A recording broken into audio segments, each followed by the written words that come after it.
Bahaya hepatitis akut Jumat kemarin. Sasaran edukasi adalah para pedagang kaki lima di sekolah dan universitas.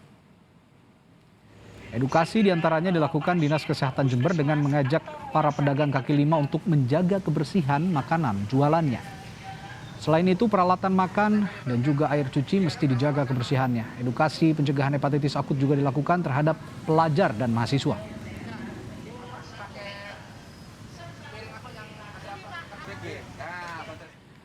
Kasus dugaan hepatitis akut di tanah air kini tengah jadi perhatian serius Kementerian Kesehatan.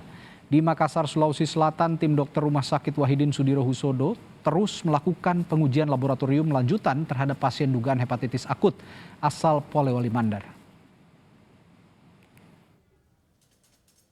Seorang pasien berusia 9 tahun yang tengah dirawat di Rumah Sakit Wahidin Sudirohusodo Makassar diduga menderita hepatitis akut.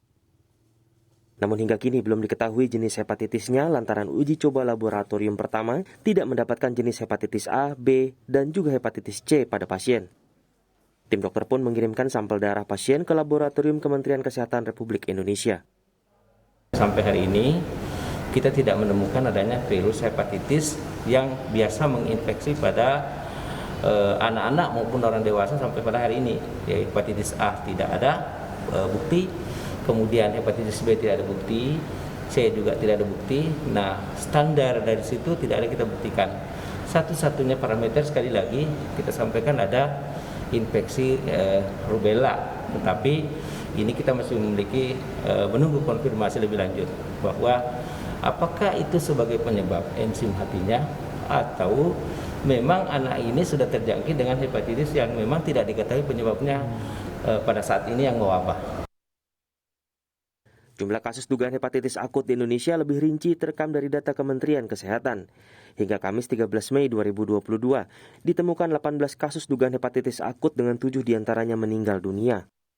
Dari temuan 18 kasus yang dinyatakan berklasifikasi pending, masing-masing terdapat 1 kasus di Sumatera Utara, Sumatera Barat, Jawa Barat, dan Jawa Timur. Sedangkan 1 kasus di Bangka Belitung dan 1 kasus di Kalimantan Timur dinyatakan discarded.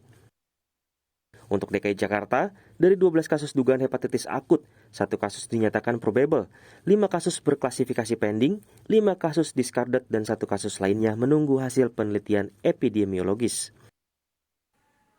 Di tengah kekhawatiran akan penyebaran hepatitis akut yang masih didalami penyebabnya, pembelajaran tatap muka kini telah dimulai kembali. Satu hal yang menjadi sorotan adalah pembukaan kantin. Dalam Sapa Indonesia pagi tadi, Komisioner Komisi Perlindungan Anak Indonesia meminta kebijakan pembukaan kantin dievaluasi. Walaupun di situ misalnya ada ketentuan-ketentuan kantin, nah siapa yang memastikan bahwa ketentuan-ketentuan sehat atau higienis tadi dan lain-lain, kemudian kapasitasnya 50% atau 70% di dalam ketentuan SE Kemendikbudristek, apakah ini sudah ada gitu di bawah itu yang melakukan pengawasan langsung ke sekolah-sekolah. Karena tadi kami kalau anak makan di kantin itu biasanya ngobrol, bercanda, buka masker kan sudah pasti gitu. Nah kemudian makanan gitu ya, apakah kemudian airnya mengalir nggak dalam hal proses memasak, mencuci piringnya, alat-alat makannya, dan lain-lain. Nah ini kan hal yang menurut kami sebaiknya 1-2 bulan atau 3 bulan ke depan, sambil menunggu Kemenkes juga melakukan proses yang tadi disebut, ya ini semua sedang diteliti, diselidiki, dan lain-lain. Nah, maka untuk mencegah, kenapa tidak dievaluasi dulu soal buka kantin? Untuk sementara orang tua membekali aja deh anaknya ke sekolah dengan makanan dari rumah. Meski penelitian soal kasus hepatitis akut masih dilakukan, Direktur Pencegahan dan Pengendalian Penyakit Menular Langsung Kementerian Kesehatan, Siti Nadia Tarmizi, mengimbau para orang tua agar tidak panik.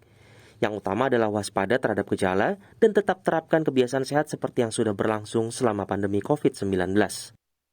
Tidak perlu panik, tapi waspada. Waspada dalam arti bahwa penularan hepatitis akut ini adalah melalui fekal oral atau melalui makanan, sehingga menerapkan cuci tangan, membiasakan anak-anak cuci tangan seperti yang selama ini kita lakukan di masa pandemi, ini harus tetap dilakukan. Ya, kalau sekarang kan kita lihat sudah mulai jarang nih Mbak Yulia yang bawa hand sanitizer kemana-mana gitu ya. Nah ini harus diingatkan kembali nih untuk anak-anak kita, apalagi tadi Bu Retno sampaikan, anak kita mau masuk PTM 100%. Kedua adalah mengenali gejala. Jadi kalau ada mual, muntah, diare, apalagi tidak berkurang 1 hari, 2 hari, langsung aja bawa ke rumah sakit atau puskesmas untuk mendapatkan pertolongan tentunya. Jadi jangan menunggu dulu kuning ya. Sebagai subjek yang rawan oleh ancaman hepatitis biasa maupun hepatitis akut, anak perlu perlindungan ekstra. Oleh karena itu, ketegasan dalam menerapkan protokol kesehatan selama pembelajaran tatap muka penting dilakukan.